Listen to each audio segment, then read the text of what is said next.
Right, all this Euros nonsense is almost finally over. I've had a nice little break. Black and White Banter's had a nice little holiday, catching some sun rays, and now it's back to Newcastle United.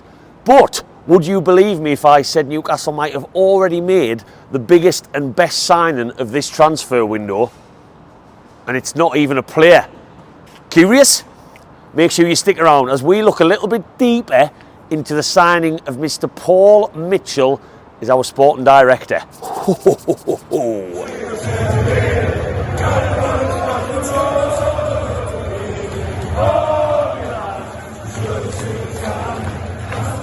Welcome back to Black and White Banter, ladies and gentlemen. Yes, it's me, my voice, my face. I'm back on a video. The Euro action is almost over. Like, don't get me wrong, having football on the telly every day has been good. And yes, there's been some great matches in the Euros, but I am so club over country, it is ridiculous. Literally.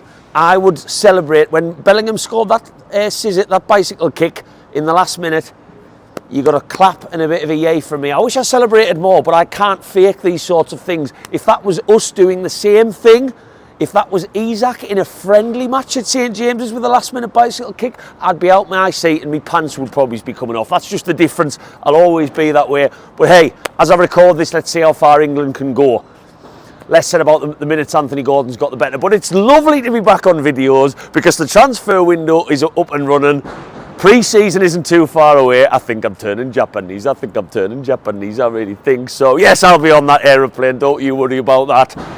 But as I said at the start of this, there is something that I want to kick these videos back off with by talking about that we may already, this early in the transfer window, have brought in our best signing of the summer. And he isn't a player.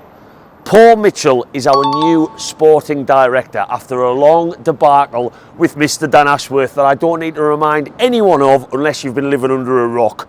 Will he go to Man United? Will he not? Is he still trimming the hedges on garden leave?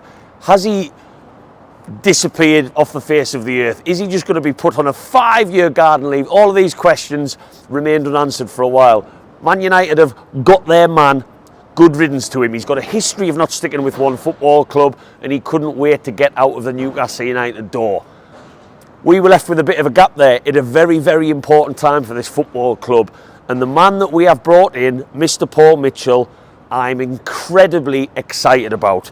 He comes with a great pedigree, a great CV, and in my opinion is exactly what not only this football club needs, but what Eddie Howe needs as well. And I think that's the reason that Mr. Mitchell has apparently, which makes it so much nicer, turned down Manchester United to come here. Not when he originally turned them down, but we've got to remember, this man is a Mancunian. He's from that neck of the woods. And I believe he's been approached by Mr. Radcliffe before Dan Ashworth even came in to the new Man United hierarchy's head. He said no, he wanted something that really ticked his boxes. So let's talk about what he's done and why Newcastle could be a great fit for him. Let's get into it. Paul Mitchell was actually a player once upon a time. Didn't have the most famous of careers. That's definitely not what this video is going to be about. Played for Wigan Athletic as one of his clubs, but then he very quickly moved into roles behind the scenes. Started at MK Dons where they had a certain Mr. Dele Alli, which I'll talk about a little bit more in a second. And funnily enough, his first signing for MK Dons was Alan Smith. Remember him for Newcastle? There's a blast from the past. And look, I'm not going to talk too much on this video about players that he's brought in his career, although the CV and his list of amazing footballers that he's recruited for his different clubs has been absolutely fantastic. But those are some of the facts that you've probably already seen across Twitter, across Facebook. Southampton, he went there, and we all know how Southampton in the last 10 years have been a bit of a buying and selling for profit club. Just out of their control, but the likes of Yoshida, Pele, remember him? He was a handsome man, wasn't he? Tadic, and of course a certain Sadio Mane, Nathaniel Klein, who's still kicking around in the Premier League. He then went on to Tottenham, Toby Alderweireld in defence, one of their best defenders of recent times. Kieran Trippier, yes, that Kieran Trippier, and a certain young Min Sun, who when he first came in, Mr. Paul Mitchell was insistent that he was a good finisher. He took a little bit of time to bed in, there was a little bit of impatience, but he insisted on sticking with him. Look where he is now. Again, one of Tottenham's greatest ever Premier League footballers, and you could argue one of the best ever forwards to play in the Premier League in the position that he plays. A very, very good footballer. So the CV is great. And then he went on to Germany to go to join Red Bull Leipzig, and he is brought through because he took over their academy as well as their head of recruitment in general, and he brought in some youngsters who we are now talking about as being some of the better players in the world. A certain Nkunku, who Chelsea paid way too much money for, by the way. Dani Olmo, Patrick Schick, some really, really talented players that he has moulded, brought in and seen them move on and still be plying their trade in Germany, but with a lot more talent. And this is exactly where Newcastle need to be looking to go if someone is going to really step us up a notch in the position we're in as a football club. But interestingly, on this video, what I want to talk about in a little bit more detail is his time in his most recent role at Monaco. Now, some people might read between the lines with Paul Mitchell and say, Monaco, it looks like he failed a little bit there. No,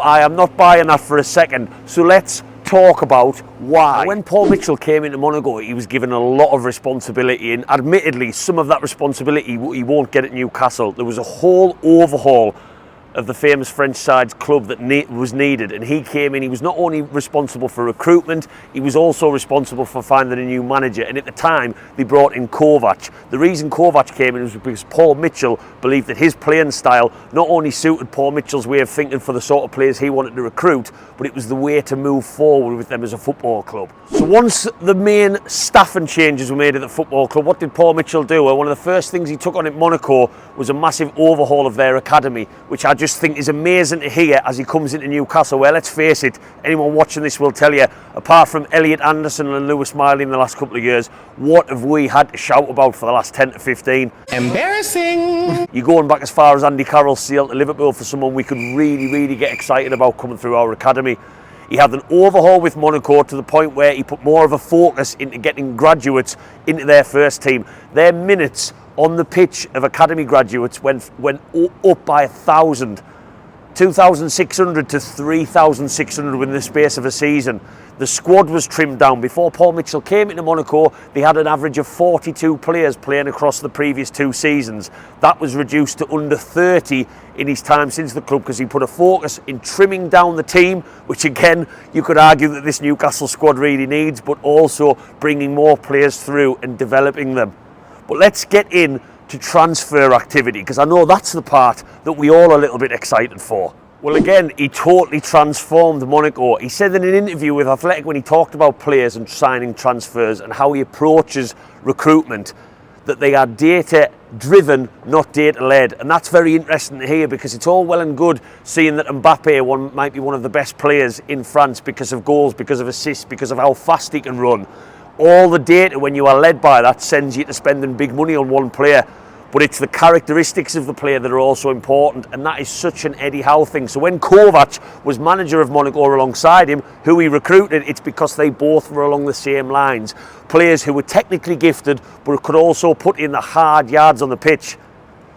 Does that sound like any sort of particular manager you might know? A certain Eddie Howe, maybe?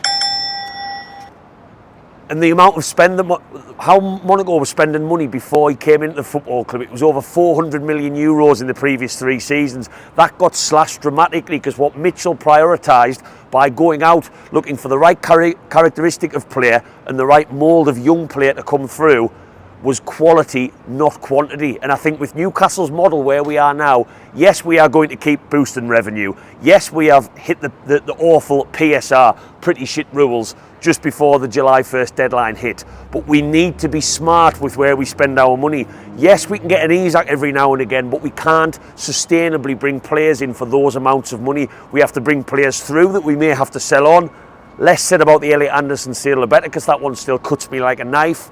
But Paul Mitchell, in his last role, completely transformed Monaco, because he put a priority on quality coming through the graduates, through their academy to come into the first team, but also players that were for the now, but players that fit the right mould. I think Eddie Howe and Paul Mitchell are going to get on way better than what he did with Dan Ashworth. I don't know whether there was a clash behind the scenes there, but what I do know is that these two men seem to be of the very, very same way of thinking. So why did he leave Monaco? Well, there was plenty of rumours and plenty of stories that he did want to return to England, but this is a man who knows he's got a very good CV waiting for the right job. He described what he did at Monaco as completing a mission. Well, what the hell does that mean in that lovely part of France? He came in, he stabilised the football club when they were floundering like a fish. He gave them objectives, he gave them structure, and he gave them strategy. But what he did with them was he levelled them out a little bit. Mission accomplished. Monaco were probably at a point where they couldn't really go super high like maybe Monaco teams I remember when I was younger. So what's different with Newcastle? Well, we need that stability, we need that strategy with our transfers, and we need that progress. But don't forget, Newcastle fans, we have a very rich ownership model where if those revenue streams keep progressing and we financially keep getting things correct with sponsorship deals like Adidas, like I can just see over the camera lens right now, like Champions League football, fingers crossed, returning in 12 months, or European football of some kind, an expanding fan base as we head over to Japan for pre-season, we are going to be able to spend more money. And I tell you what, Paul Mitchell could be one of the best signings we will make. Dan Ashworth, thank you very much, but no thanks. Man United, you can have him because you can guarantee he'll only be there a couple of years before he might get bored and look at his next project. Paul Mitchell is a grafter, he's proven, and my God, his CV reads pretty nice. Newcastle fans, let me know your thoughts down below. Have you found this insightful? I thought his time in Monaco was the most fascinating of where he's been recently, but he's also proven to bring all of those big names that I've just mentioned at your Southamptons, at your Tottenhams, and at your Germanys. He can travel around the world, adapt to different football clubs and different philosophies of what they want from him, but still bring home the bacon every single time. Paul Mitchell's Black and White Army. Come at me! I'll see you on the next one, Newcastle fans. Drop a like, drop a subscribe, and it's good to be back on YouTube.